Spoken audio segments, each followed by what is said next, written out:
Hey guys, in today's video I'm going to show you how to install Ubuntu on a VirtualBox in either Windows or macOS. So this process works with any versions of Ubuntu you want to install or any Linux distribution you want to install. Now I'm currently working on a Windows PC, so if you are working on a Mac, the process is going to be the same, just you have to download the different VirtualBox package. So to get started, open your web browser and head over to virtualbox.org. And in the home page, you'll see a huge VirtualBox download button. And click that, and here you have to select the package for your host operating system. Now the operating system that you are using right now is the host machine, which in my case is Windows 10. So I'm going to download for the Windows host. So if you are using macOS, go ahead and download for OS X host. So open the downloaded file and go through the steps. So it is pretty simple process and you don't have to change any settings. So you just have to do next, next, next, yes, and install.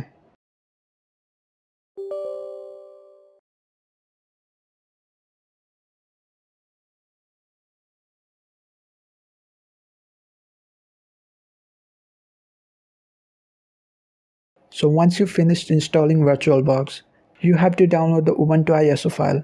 So to download that, head over to ubuntu.com or just search for download Ubuntu from Google.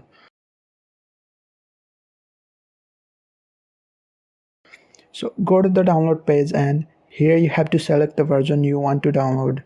Now you can download either last year's version or the latest version, which is 21.04. So the installation process is going to be the same for both versions. So I'm gonna go with the latest one. Now it is quite a large file, about 3 gigabytes. So I'll be back when the downloading is finished.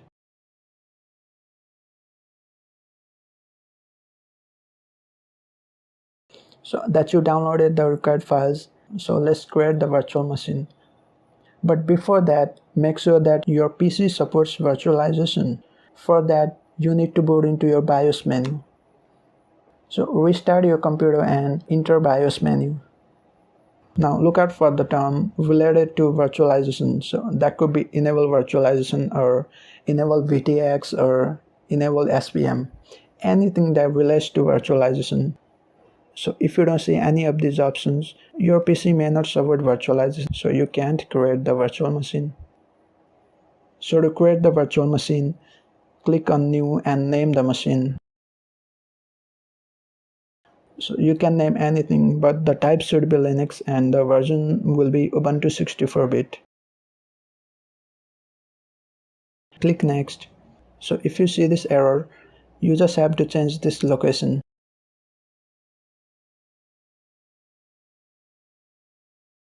Now click Next, and here you have to allocate some amount of RAM to virtual machine. So the virtual machine will use the allocated amount of RAM while it's running. So I have 8 gigabytes of RAM and I'm going to allocate about 3 gigabytes. So I recommend definitely stay on the green field and don't go beyond that. So click Next, and here you have to choose the VirtualBox disk image and click Next.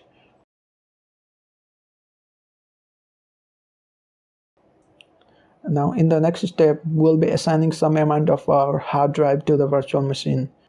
So if you do fixed size here, let's say we've assigned 50 gigabytes of our hard drive. So it is always going to occupy 50 gigabytes of our hard drive, even if operating system only takes, let's say, 20 gigabytes. So I recommend choosing dynamically allocated. So choosing this option, no matter how much we've allocated, so it is not always going to take the whole space. So if the operating system is only 20 or 25 gigabytes, it is only going to take that much space. So in short, it is more versatile. So click Next and you'll see the Ubuntu in the sidebar. So if you try to start the machine right now, it would be like starting the computer with an empty hard drive. So go to Settings, in General and in Advanced tab. Set both Shared Clipboard and drag and drop to bidirectional.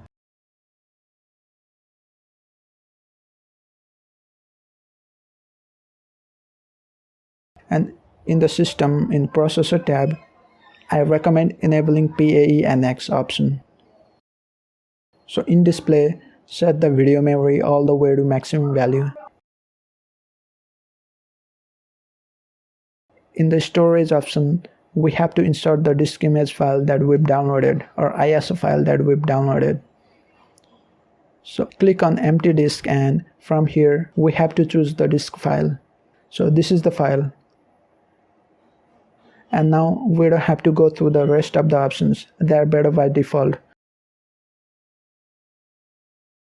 So click OK, and now you can start the machine.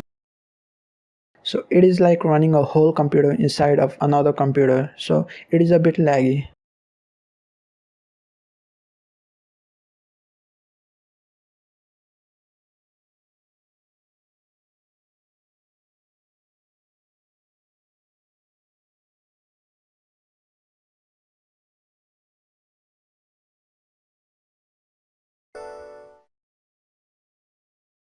So choose your language, and you have the option to either to try Ubuntu or install Ubuntu.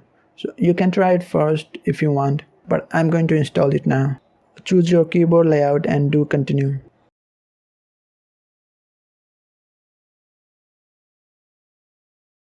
Now, I don't use any Office software or play games or use media players on Linux, so I'm gonna go with the minimal installation. Neither I'm going to enable download updates nor install third-party software. So if I were to install in an actual hard drive, I would enable both of them. So since it is a virtual machine, I'm not going to enable either of them. So check your preference and do continue. Now you can do either erase disk and install Ubuntu or something else. So if you select erase disk and install Ubuntu, it is only going to create ext4 partition and EFI system partition. But it is better to have swap area partition, which I'll explain in a minute. So switch to something else and continue. So this is a fresh virtual hard drive, and create a new partition table, and now it is showing as a free space that we've allocated earlier. So click the plus sign in the corner, and in Uses section, select ext4 generaling file system and set the mount point as a root, which is denoted by /.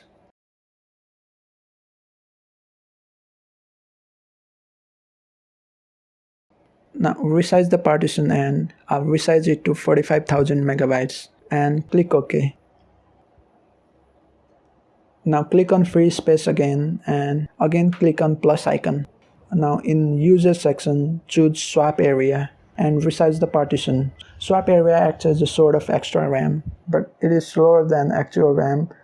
So if the RAM that we've allocated earlier isn't enough for tasks like multiple Chrome browser and text editor and terminal open all at the same time, it helps a lot. Now select the remaining space and now use it as EFI system partition.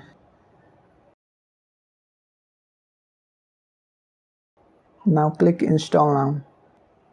Oh, it's an error. It says we have to create a reversed bias boot area partition. So go back, and if you try to resize the partition, you can't. So right click and delete the EFI partition and resize the free space and use it as EFI system partition. And the rest free space as reverse bias boot area. So now click install now, and you should have no problem at all.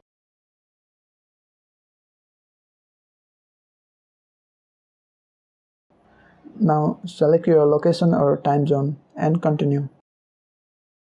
Now create a user account and continue. Now it is going to install the operating system. So this process might take a while, and so I'll be back when it's finished.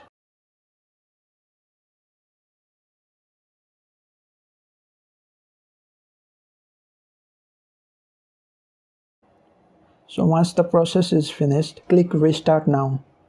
It is going to reboot the system.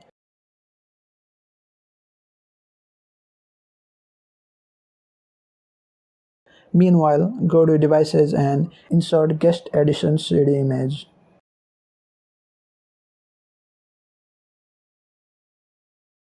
So once you've booted into Ubuntu, open the inserted CD image and run the software.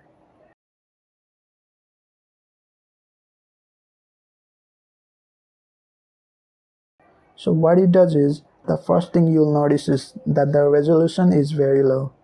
So it is going to correct that, and it makes a little improvement in performance. Now it is not going to make it super fast, but it will be still laggy. In short, it acts as a graphics driver.